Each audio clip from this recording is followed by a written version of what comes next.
Friends, thank you very much making me party to this creative theory, which I was also in the beginning, but now I'm back.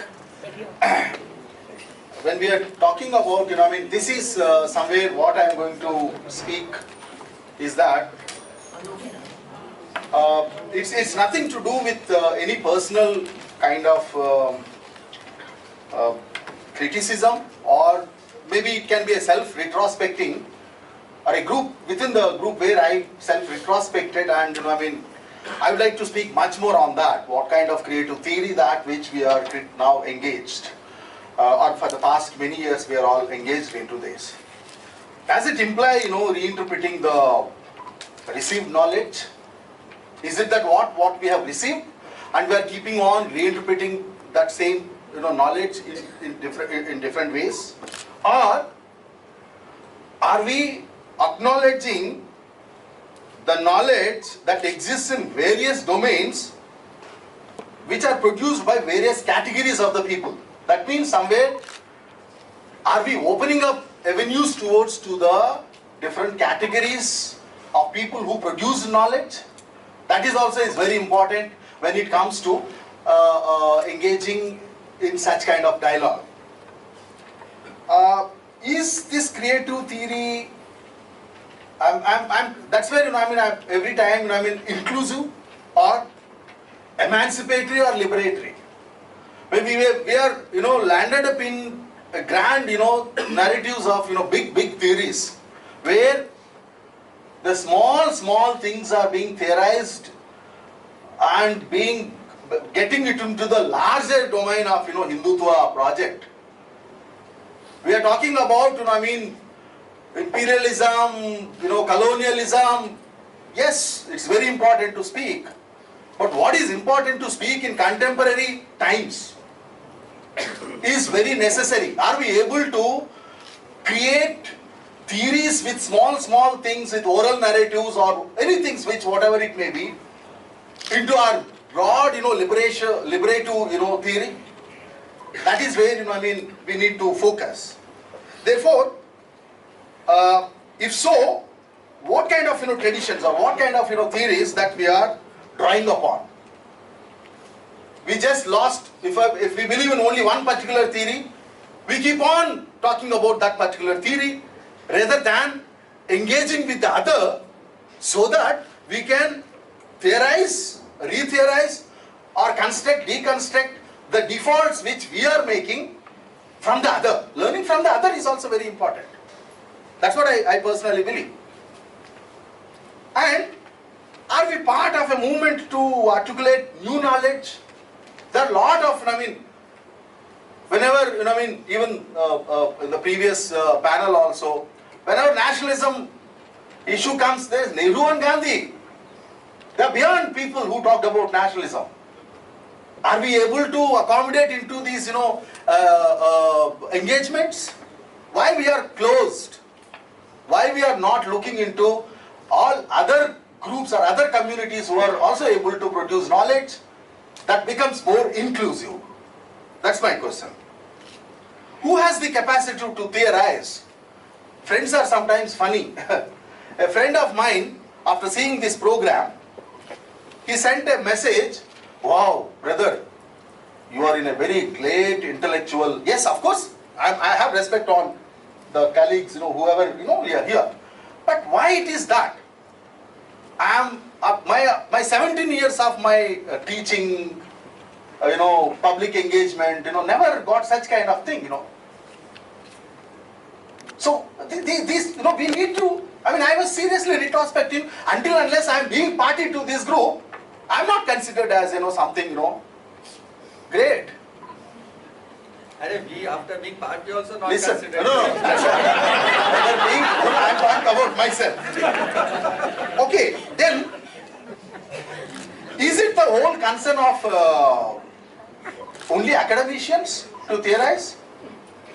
We sit and theorize in the classroom. What is happening at the grassroots? Are we going back and theorizing that?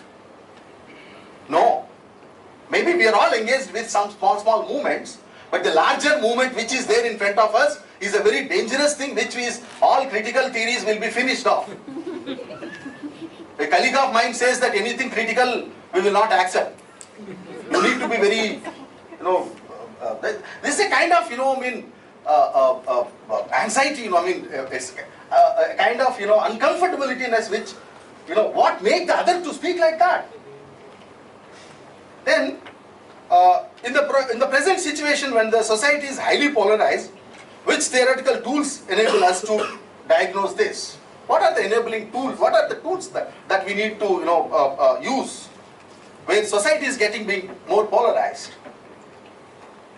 How do we challenge the current discourse? You see that economic, socio, cultural, and political discourse within the RSS Hindutva discourse. How do we challenge this?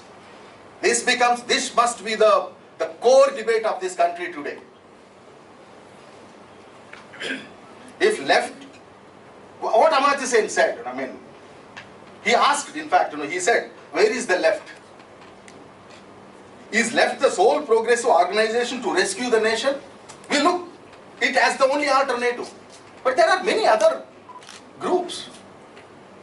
Are there any other alternatives? Why these alternatives are not being intellectualized and theorized? We need to retrospect. Somewhere, I'm seriously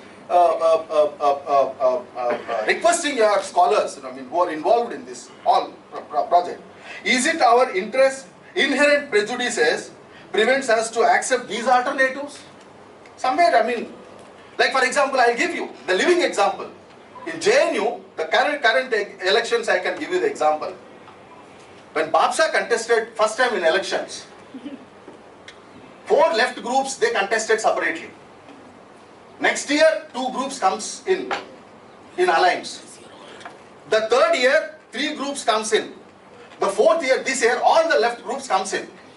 Now my question is, if left would have been supported Babsa, that would have been a creative theory, I am telling you.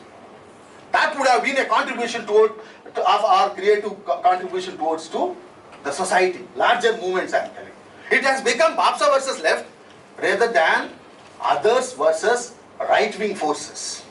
That is what we need to seriously retrospect. Number 2. Okay, then we see this happening across the campuses. The end result is communal and fascist forces whom we are confronting for so many decades are able to capture the ideological space. Red sun in the blue sky. Rohit Vemula said that was his creative society. He was imagining a creative society by getting everybody into a particular fold. He was sensing that this saffron can be defeated by these 2 combination.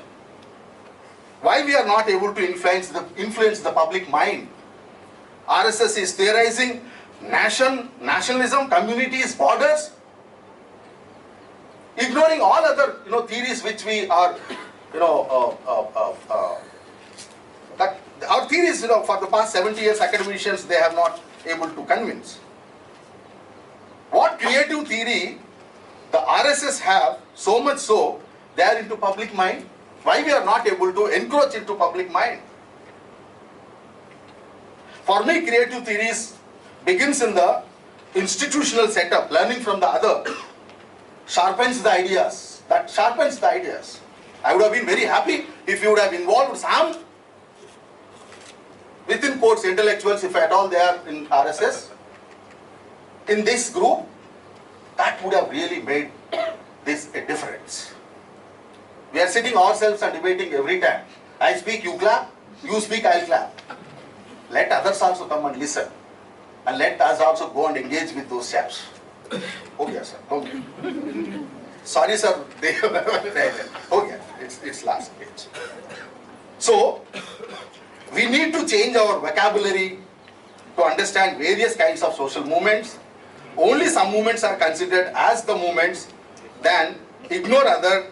If we ignore that, other, what results is we are witnessing today. Someone said, Ashish was telling that we felt that, BJP is finished with 2. That was the beginning. That was the mistake which we did. We did a mistake by thinking that only 2 is a finish. Now 2 become 300. So for me, RSS is also a movement. And in action by appropriating new icons into their framework is they are able to succeed. So finally, the battle of and for the minds need to be taken seriously. Whatever strategies we are thinking, as I already mentioned, whether it's a closed group or an open group, whereas the other has mass following. How do we capture the masses and give new meanings to the theory?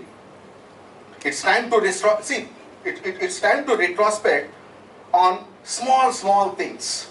Like as I was discussing with Biswajit just now, if RSS project is able to make a small thing, a flag, food, cow, if they are able to theorize these small and a slogan, theorize these things under the larger framework of Hindutva theory, let us not die in grand theories and ignore these small theories. Thank you very much for asking me to share my idea. Thank you so much. Thank you so much, Bye-bye.